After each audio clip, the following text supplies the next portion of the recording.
আজকে আপনারা জানেন যে প্রধান উপদেষ্টার সঙ্গে দেখা করেছেন জামায়াত নেতা নায়েবে আমির সৈয়দ আবদুল্লাহ মোহাম্মদ তাহের। তার একটি বক্তব্য অলরেডি আমাদের কাছে চলে এসছে। সেটি হচ্ছে কয়েকটি কথা বলেছেন।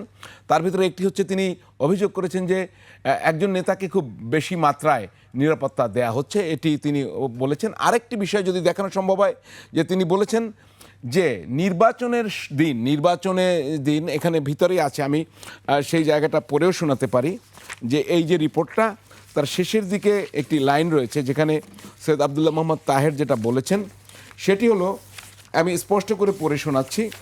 সেটি হচ্ছে, প্রধান উপদেষ্টার সঙ্গে বৈঠক প্রসঙ্গে তিনি বলেন, সেনাবাহিনী সহ আইন শৃঙ্খলা বাহিনীর কাউকে ভোট কেন্দ্রে প্রবেশ না করার সুপারিশ করেছে জামায়াত। একটা কার্ড ছিল, যদি দেখানো যায়, না দেখালে তো নাই, যে খুবই ক্লিয়ার, সেনাবাহিনী সহ আইন শৃঙ্খলা বাহিনীর কাউকে ভোট কেন্দ্রে প্রবেশ না করার সুপারিশ করেছে জামায়াত।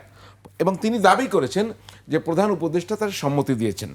মনিরা শারমিন, আপনার কাছে জানতে চাই, আসলে ভোট কেন্দ্রে এটা আপনাদের অবস্থান কি, যে ভোটের দিন আইন শৃঙ্খলা বাহিনীর সদস্যরা, সেনাবাহিনী কাউ প্রবেশ করলে সমস্যাটা কোথায়, বা আর প্রবেশ না করলে সুবিধাটা কোথায়? দেখেন, প্রবেশ করলে সুবিধা বা প্রবেশ না করলে অসুবিধা, এটার সবচেয়ে মূল নিয়ামক যেটা, সেটা হচ্ছে যে যার যে কাজটা করা দরকার সে যদি পেশাদারিত্বের সাথে করে এবং নিরপেক্ষভাবে করে, সেই জায়গা থেকে আমি জানি না যে উনি আসলে কোন কনসার্ন থেকে এটা বলেছেন। তো এই জায়গা থেকে আমি যদি বলি, সেটা হচ্ছে যে আমরা তো আসলে এর আগের যে নির্বাচনগুলো, সেই নির্বাচনগুলোতে যা দেখেছি সেটা হচ্ছে যে এই আইন শৃঙ্খলা বাহিনীর সহায়তায় আসলে যেই আসলে ইঞ্জিনিয়ারিং বলেন বা যেই ভোট ডাকাতি বলেন, সেগুলো কিন্তু হয়েছে।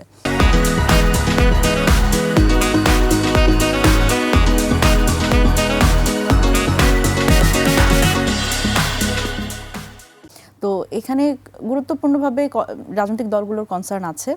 এবং আমি যদি বলি যে দেখেন, এই যে ব্যালট বাক্সগুলো, এইগুলোর নিরাপত্তা বিধান করা, যেমন আমরা যেটা দেখেছি যে বুথের মধ্যে যখন আসলে ব্যালট বাক্স যখন থাকে ফুল হয়ে যাওয়ার পরে, সেটি কিন্তু সেই কেন্দ্রের যেটা মানে ওখানে আসলে যদি কোনো স্কুল হয় তাহলে প্রধান শিক্ষকের রুমে রেখে এসে তারপরে আবার তো নতুন বাক্স শুরু করা হয়। সুতরাং এই যে মাঝখানে যে থাকলো বাক্সটা, তো এইখানে এই সময় যে নিরাপত্তা দেওয়া, এই নিরাপত্তা দেওয়ার জন্য যেই দায়িত্বরত যে আইন শৃঙ্খলা বাহিনী বলেন বা সেনাবাহিনী বলেন, যারাই আছে, তাদের আসলে যদি নিরপেক্ষ দ্বারা না হয়, তাকে যদি আসলে মানে সে যদি প্রশ্নবিদ্ধ হয়, তাহলে কিন্তু আমাদের এই ব্যালট বাক্স মানে সেখানে কিন্তু ইচ্ছামতো ভোট ঢুকিয়ে দেওয়া যাবে। সুতরাং এই জায়গাগুলোতে আসলে ইলেকশন কমিশনের পক্ষ থেকে আমরা বলেছি, কিন্তু আমি যদি বলি যে শহীদ ওসমান হাদি, সেও কিন্তু তার বেঁচে থাকাকালীন সময় সে কিন্তু একটা দাবি করে গেছে, সেটা হচ্ছে যে বডি ক্যামেরা রাখার এবং সিসিটিভি ক্যামেরা রাখার একটা, যাতে